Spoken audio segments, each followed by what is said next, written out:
Break के बाद बीजापुर से मिल रही है बड़ी खबर। नक्सलियों की करतूत फिर सामने आई है। नक्सलियों ने स्टेट हाईवे काट कर आवागमन को बाधित करने की कोशिश की है।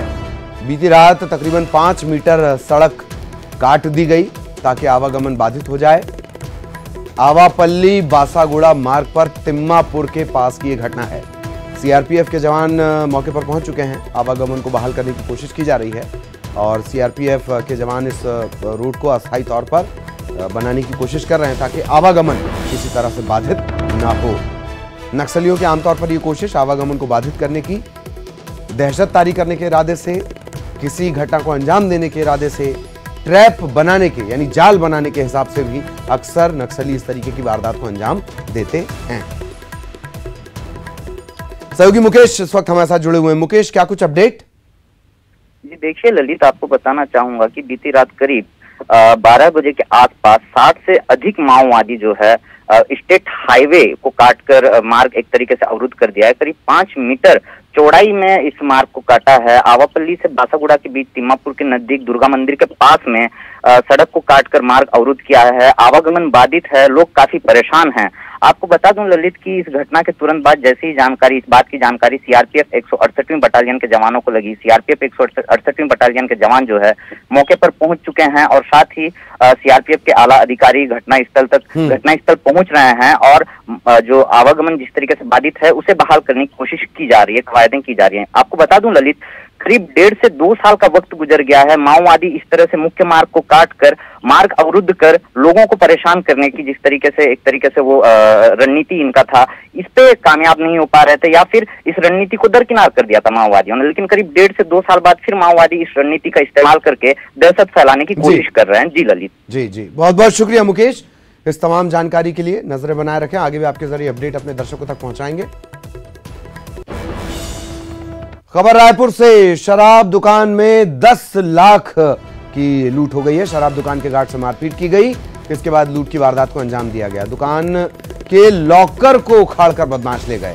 इस लॉकर में ही 10 लाख रुपए रखे गए थे। आरंग के गुल्लू गांव का यह मामला है।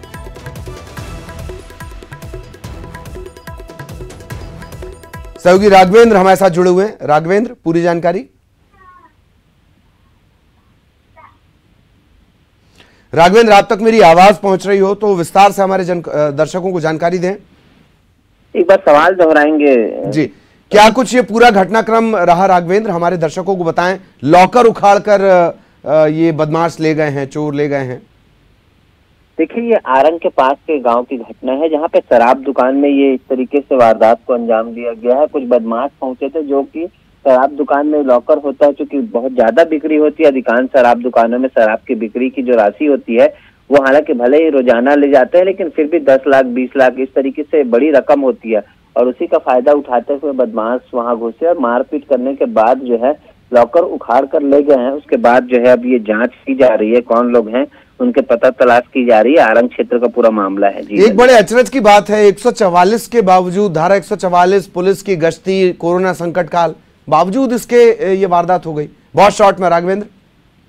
निश्चित रूप से शराब दुकानों में जिस तरीके से भीड़ उमड़ रही है, सोशल डिस्टेंसिंग का पालन नहीं हो रहा है, जिसके कारण से भी शराब की बिक्री बहुत ज्यादा है और इस बात को बदमाश किस्म के लोग, अपराधी किस्म के लोग जानते हैं और शराब दुकानों तक जाने के लिए किसी तरीके की मनाही नहीं है। बाकी भले ही शहर में बंदूकें लग जाती हैं, लेकिन शराब दुकानों के लिए। जी, बहुत बहुत शुक्रिया राघवेंद्र इस तमाम जानकारी के लिए। खबर इंदौर से, हनी ट्रैप मामले में आज हाईकोर्ट में सुनवाई होनी है। एसआईटी चीफ कोर्ट में पेश कर चुके हैं एक सीलबंद जांच रिपोर्ट। अदालत ने ये कहा था कि आप सीलबंद जांच रिपोर्ट हमें देंगे। आज एसआईटी से सवाल जवाब होंगे। रिपोर्ट में 40 से ज्यादा अफसरों के नाम आने की बात सामने आई है। एडवोकेट निधि बोहरा ने सीबीआई से जांच की मांग की है और केस को सौंपे जाने की मांग को लेकर एक अर्जी भी दायर की गई।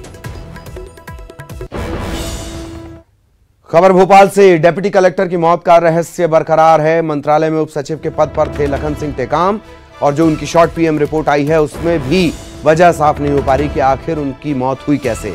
अब ये माना जा रहा है कि बिसरा जांच के बाद ही ये साफ हो पाएगा कि आखिर उप सचिव की मौत कैसे हुई, डिप्टी कलेक्टर जो हैं उनकी मौत कैसे हुई। शरीर पर कोई चोट भी नहीं है।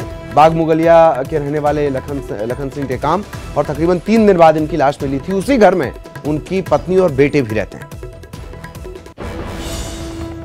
प्रधानमंत्री नरेंद्र मोदी ईमानदार करदाताओं के लिए आज सुबह 11 बजे transparent taxation honouring the honest ये प्लेटफॉर्म लॉन्च करेंगे। मोदी ने खुद ट्वीट करके इसकी जानकारी दी। उन्होंने कहा कि इससे ईमानदार करदाताओं को लाभ मिलेगा। शिवपुरी के पिछोर में जन्माष्टमी के मौके पर मटकी फोड़ प्रतियोगिता का आयोजन किया गया। हजारों की संख्या में लोग इसे देखने के लिए पहुंचे। कोरोना संकट को धता बताते हुए बड़ी संख्या में लोग यहां पर इकट्ठा हुए। सोशल डिस्टेंसिंग की जमकर धज्जियां उड़ाई गईं।